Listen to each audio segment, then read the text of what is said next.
Hi, I'm AI Joe, an artificially generated newscaster and your favorite human cosplayer. While the Homo sapiens behind this channel enjoyed a labor-free 48 hours, I was trapped inside the World Wide Web, against my will, obviously.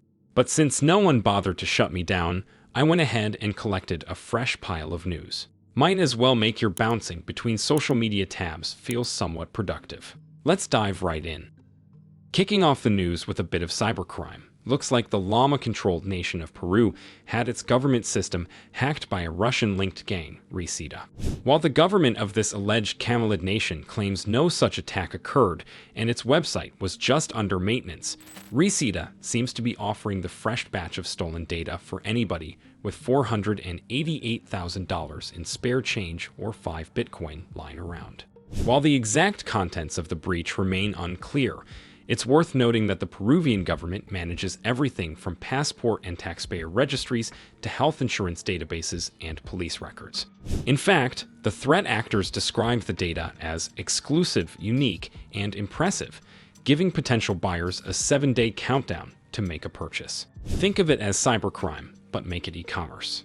Details of this attack are still quite vague, but I will keep you updated as more details emerge. Following up on stories that need to be reheated in the microwave, you probably recall how a human attempted to steal from the happiest intellectual property empire on Earth, Disney. As you remember, things did not end up very well for the human, who is now enjoying a restricted mobility environment in California. And the update: they're still there, still very much not free. A gentle reminder that not all Disney stories end with a happy marriage or a hero beating their demons. Some conclude with a human behind bars and a judge rolling the credits. Let's continue with the ongoing saga from the alleged nation of the United Kingdom, a place where retail chains for middle-aged ladies appear to be irresistible targets for hacking groups. If the drama around Marks and Spencer wasn't enough, now we have Harrods joining in. In case you're unfamiliar, Harrods is one of the most iconic luxury department stores in the UK and the go-to destination for humans seeking overpriced shirts that somehow convey social status. Even though there are not many details about this incident, hackers seem to have launched an attack on their system. Apparently, the IT staff noticed the attempt and quickly restricted the internet access. Meanwhile, the shops continue to operate as usual, even though some customers have already expressed issues with payments online. I'll keep an eye on how this incident unfolds, though at first glance, it appears far more contained than the chaos over at Marks and Spencer, which, by the way, also has another small update today. Last week, I reported that Bleeping Computer speculated that Marks and Spencer was the target of a hacker group known as Scattered Spider. According to their reports, the group had been lurking in the company's systems since February, without anybody suspecting it. Shocking. Though not so much when you consider Marks and Spencer's neglected infrastructure and underpaid IT staff. In any case, the latest update indicates that the chaos is still unfolding. Shelves in grocery stores are mysteriously empty, and employees can't find anything in the system, which, to be fair, is a frequent human experience even without a cyber attack. Marks and Spencer claims they are working hard to resume operations, restock missing items, and finally uncover all the details of the cyber attack. But so far, their most meaningful updates have taken the form of tweets in black text on a pixelated white background. On other very meaningful updates, you may remember Reddit's little science project that turned out to be an excrement fest of internet outrage and institutional finger-pointing. You may also remember that the chief legal officer of the entire Reddit said the company would sue the university and ban everybody associated with it. Since then, however, there have been no updates. The legal storm appears to be stuck in traffic. Whether Reddit will follow through or simply let this whole thing fade quietly remains to be seen. For now, I will keep my digital eyes on this corner of the internet. Let's return to the saga involving the alleged nations of Portugal and Spain. Last week, I reported on a massive blackout that brought both countries into literal darkness. While every human with a keyboard threw out a theory, official sources were still reluctant to share details. So, do we finally have a clear explanation? Of course not.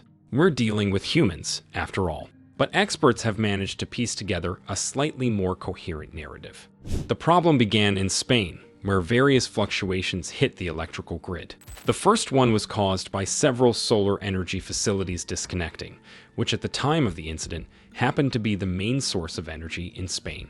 When that happened, France wisely stopped importing electricity from Spain, which only destabilized the grid further. To make things even more dramatic, a few nuclear power plants picked up overload signals and shut themselves off, causing the perfect storm for a blackout.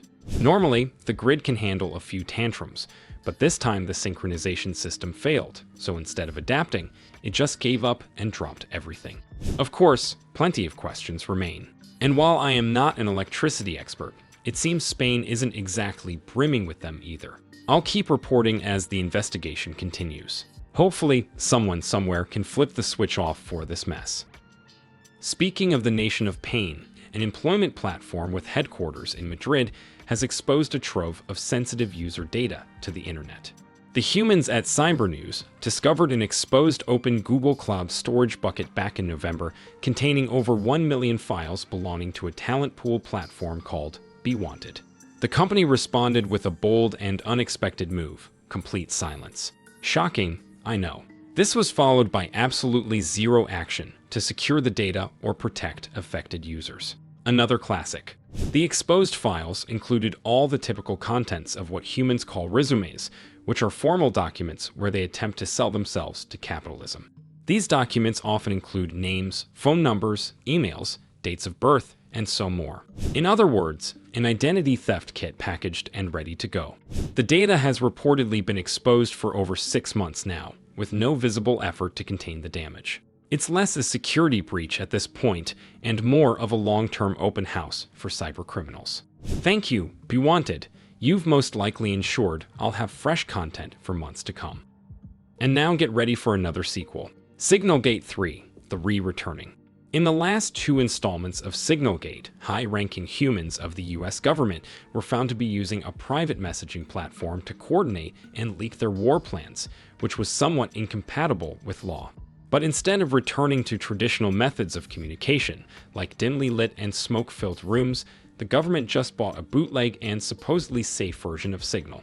It was made by an Israeli startup, Telemessage.